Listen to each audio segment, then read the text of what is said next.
28 अगस्त सावन का अंतिम सोमवार। सुहागिन महिलाएं यहां बांधे लाल धागा। 24 घंटे में होगी मनोकामना पूरी। इसके अलावा सावन महीने में सुहागिन महिलाएं ये दो चीजें किसी दूसरी स्त्री को भूल से भी ना दें। पति पर आता है घोर संकट। अतः पूरी जानकारी के लिए वीडियो को अंत तक ध्यान से अवश्य देखें। नमस्कार, स्वागत है आप सभी का एक बार फिर से। दोस्तों, सावन के महीने में अगर सुहागिन महिलाएं एक लाल धागा यहां पर बांध देती हैं तो उन पर माता गौरी और भगवान शिव की विशेष कृपा होती है और उनके जीवन से दुख दरिद्रता का नाश हो जाता है। दोस्तों, सावन का महीना हिंदू धर्म में सबसे अधिक पवित्र माना जाता है क्योंकि सावन का महीना भगवान शिव और माता पार्वती को अत्यंत प्रिय है। कहा जाता है कि इसी महीने में भगवान शिव और माता पार्वती पृथ्वी पर पधारते हैं और अपने भक्तों की मनोकामनाओं को पूर्ण करते हैं। इसलिए आप इस पवित्र सावन के अंतिम सोमवार को शिव पार्वती की आराधना अवश्य करें, क्योंकि जो इस दिन पूर्ण भक्ति भाव से शिव पार्वती की पूजा करता है उसे कभी दुख दरिद्रता का सामना नहीं करना पड़ता। दोस्तों, शिव जी को प्रसन्न करना बहुत ही आसान कार्य है।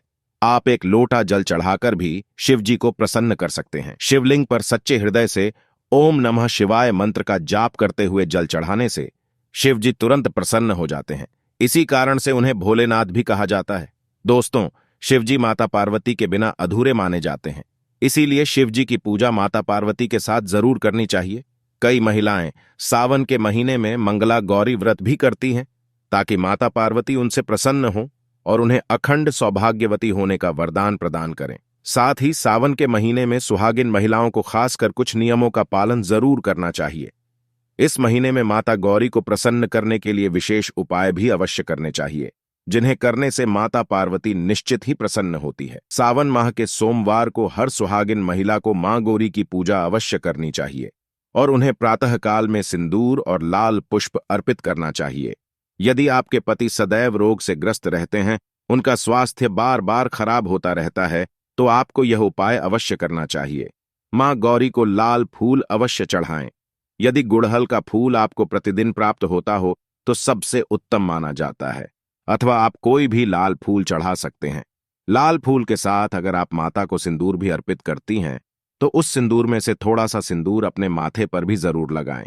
इससे पति की आयु लंबी होती है और वह स्त्री सदा सुहागिन रहती है। दोस्तों, सावन माह में चारों तरफ हरियाली ही हरियाली नजर आती है। भगवान शिव जब माता पार्वती को धरती लोक पर लेने आए थे तो मां ने हरियाली का श्रृंगार करके विवाह किया था। यदि आप कम से कम सावन सोमवार को हरे रंग का श्रृंगार करती हैं तो यह आपके और आपके पति के प्रेम संबंधों को और अधिक मजबूत बनाता है। आप हरे रंग की चूड़ियां, हरे रंग के कपड़े, हरी बिंदी लगा सकती हैं। सावन सोमवार के दिन हरे रंग का उपयोग सुहागिन महिलाओं के लिए अति शुभ माना जाता है। इससे माता पार्वती अत्यंत प्रसन्न होती हैं और सदा सुहागिन रहने का वरदान देती हैं। लेकिन सावन सोमवार के दिन आपको काले कपड़े कभी नहीं पहनने चाहिए। सावन महीना प्रेम का, हरियाली का, तपस्या का और सुहाग का महीना माना जाता है। अतः इस महीने में आपको हरे, पीले और लाल रंग के कपड़े पहनने चाहिए। काले कपड़े नकारात्मक शक्तियों को आकर्षित करते हैं, साथ ही आपके मन को भी उदास कर देते हैं। सावन सोमवार के दिन माता पार्वती की पूजा करते समय या पूरे माह में भी कभी काले कपड़े ना पहने।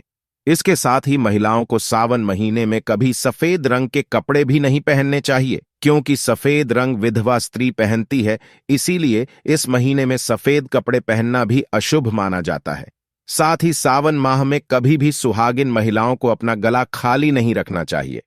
आपको अपनी सुहाग की निशानी मंगलसूत्र को पूरे माह धारण करना चाहिए और यदि आप इस माह में अपने हाथों पर मेहंदी रचाती हैं तो मां गौरी बेहद प्रसन्न हो जाती हैं और आपको सौभाग्यवती रहने का आशीर्वाद अवश्य ही देती हैं।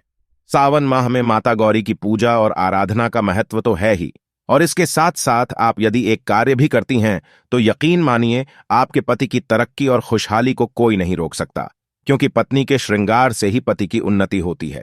अगर पत्नी 16 श्रृंगार करके पति के साथ माता पार्वती और शिव जी की पूजा करती है तो उसे ऐश्वर्यशालिनी होने का वरदान प्राप्त होता है। दोस्तों, यदि पति पत्नी के बीच काफी समय से मतभेद चल रहे हो, उनका गृहस्थ जीवन दुख और कष्टों से भरा हुआ हो, तो आप सावन के महीने में शिव पार्वती की पूजा बेल वृक्ष के नीचे जरूर करें और बेल के वृक्ष पर हरे रंग की 2 चूड़ियां बांध दें और एक लाल धागा यानी कलावा बेल वृक्ष की किसी भी शाखा पर अवश्य बांध दें। लेकिन ध्यान रहे, बेल वृक्ष पर हरी चूड़ी पत्नी को और लाल धागा पति को बांधना है। ऐसा करने पर माता पार्वती और भगवान शिव दोनों बहुत जल्दी प्रसन्न होते हैं। इस दिन आप सुबह जल्दी जागकर बेल के वृक्ष को जल देकर उसके नीचे माता पार्वती और शिव जी की प्रतिमा अथवा मूर्ति रखकर उनकी पूजा करें और पूजा के बाद पत्नी हरे रंग की चूड़ियों को बेल के वृक्ष पर हरे धागे से बांध दें और वहीं बेल वृक्ष की एक शाखा पर लाल धागा पति द्वारा बंधवा दें। बांधने का ये कार्य उत्तर दिशा की तरफ मुख करके ही करें। ऐसा करने से आपकी हर इच्छा पूर्ण होती है, घर से दरिद्रता का नाश होता है और साथ ही ध्यान रहे कि श्रावण सोमवार के दिन किसी भी सुहागिन महिला को अपना सिंदूर और श्रृंगार का सामान कभी अन्य महिला को नहीं देना चाहिए। इसके साथ ही आपको अपना शादी का जोड़ा भी किसी अन्य स्त्री को नहीं देना चाहिए। ऐसा करना अशुभ माना जाता है। तो दोस्तों, इस प्रकार से आप भी माता पार्वती और भगवान शिव की पूजा जरूर करें। अगर आप भगवान शिव के सच्चे भक्त हैं तो कमेंट में हर हर महादेव और जय माता गौरी अवश्य लिखें। साथ ही जानकारी आपको अच्छी लगी हो तो वीडियो को लाइक जरूर करें। धन्यवाद।